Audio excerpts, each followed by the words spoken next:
Who do you think you are?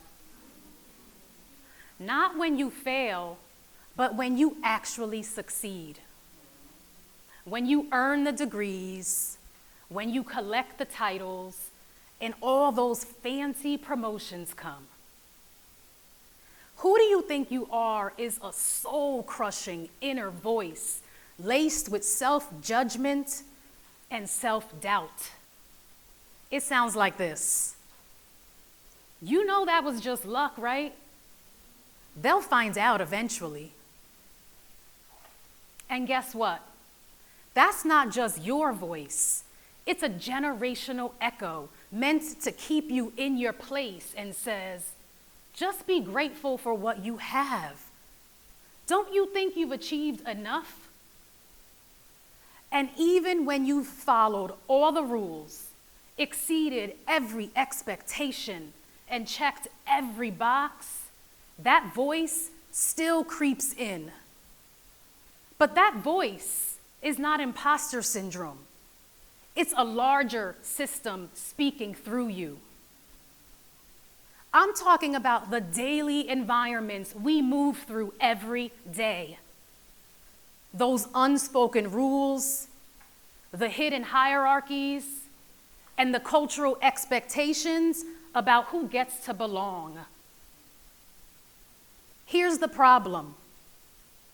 Imposter syndrome has been framed as an individual flaw, like something we need to simply push past or get over. But I'm on a mission to flip that script and remix that narrative once and for all. So make some noise if you're with me.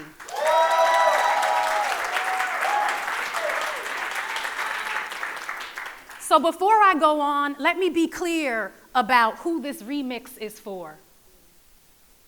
It's for those of us who've been told we don't belong, especially women of color standing at the oppressive intersections of race, class, and gender. But wait, this remix is also for those who have benefited from the systems that have kept the rest of us out. Y'all are in the mix too, because background beats don't shift power. Lead vocals do, and you don't get to sit this one out. So who do I think I am? I'm a proud daughter of Passaic, New Jersey, a city shaped by grit, rhythm, and resilience, with a soundtrack of hip-hop, R&B, and Latin beats woven into its streets. A woman with boundless abilities, yet dreams that had been quietly downsized by a world that tried to keep me small. That little girl from Passaic, well, she became a first-generation college graduate, a tenured professor, an executive coach, a national speaker, and dare I say, a TEDx speaker.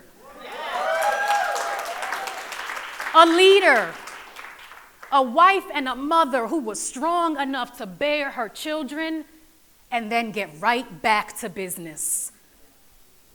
See, I didn't get here because the system made it easy. I got here because of the strength and the perseverance of a mother who never gave up. Because I had mentors who believed in me more than I believed in myself. And because I reclaimed a voice that was always mine. And now, I challenge the systems that once made me question my presence, because I know I belong, and I know you do too.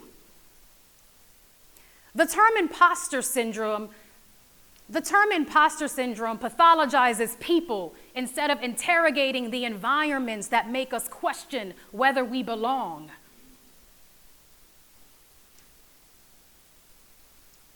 Give me 1 second.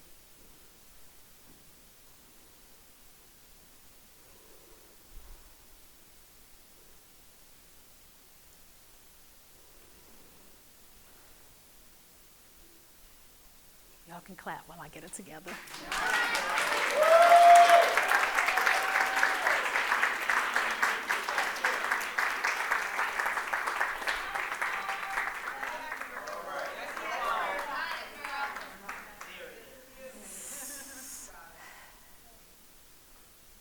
The term imposter syndrome pathologizes people instead of interrogating the environments that make us question whether we belong. But again, that's not imposter syndrome.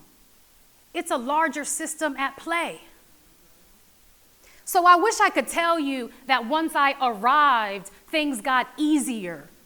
That being called doctor or professor made those nagging voices go away. But here's what really happened. I became the shiny new hire. It's as if a new person of color alarm went off across campus. I received email invitations from every single person inviting me to serve on every single committee because they valued my opinion. Sometimes they were genuine. Oftentimes they were merely box checking. And even now, my presence gets questioned when I tell people I'm a professor. They ask, oh, like a part-time adjunct?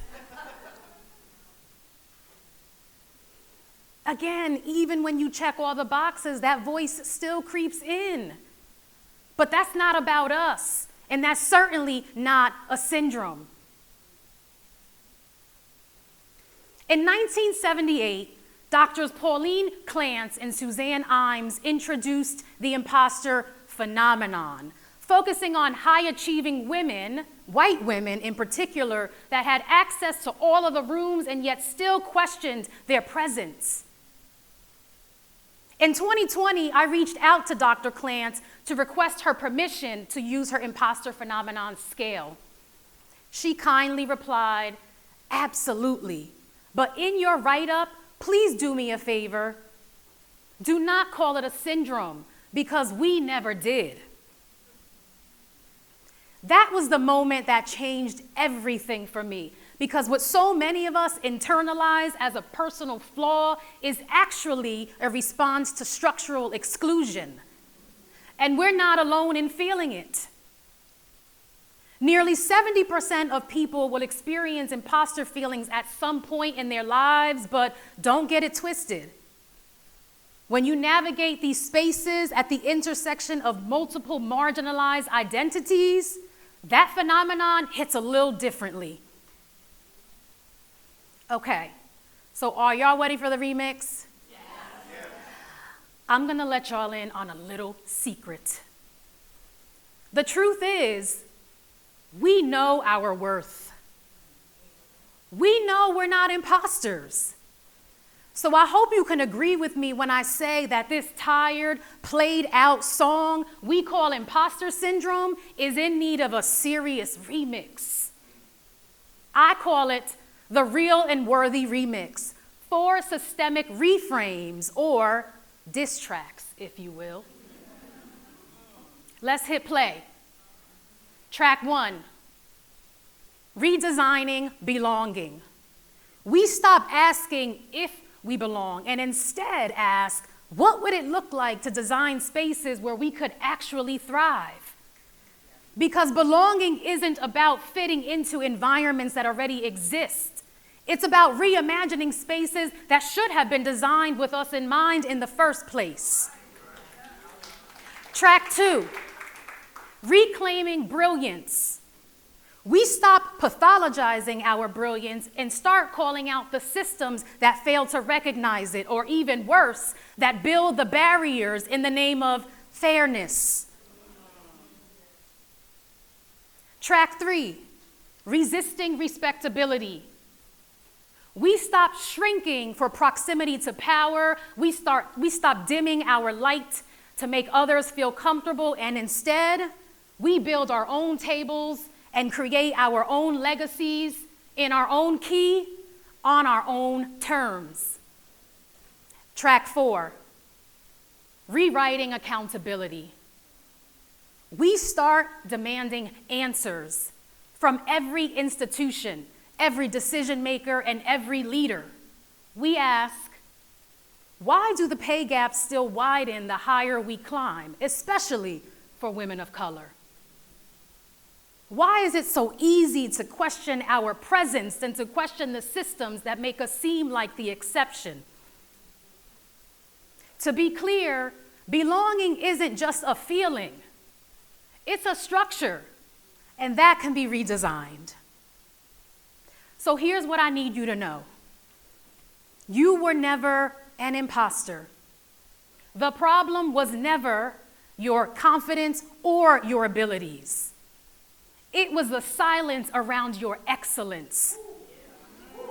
It was the system that demanded your gratitude while depending on your labor to save the face of your peers' mediocrity. But now, we know better. And we see clearly. Because if success were a song, we'd be the bass line, the hook, the bridge, the ones who carry the whole damn track. We're the ones they watch, try to imitate, and sample from because no matter how hard they try to deny it, they know that girl is on fire. So the next time you hear that nagging voice ask you, who do you think you are? I want you to smile, breathe deeply, and say it with your full chest. I am exactly who I've always been. Brilliant, real, and worthy of everything I've earned. And that's the mic drop. Thank you.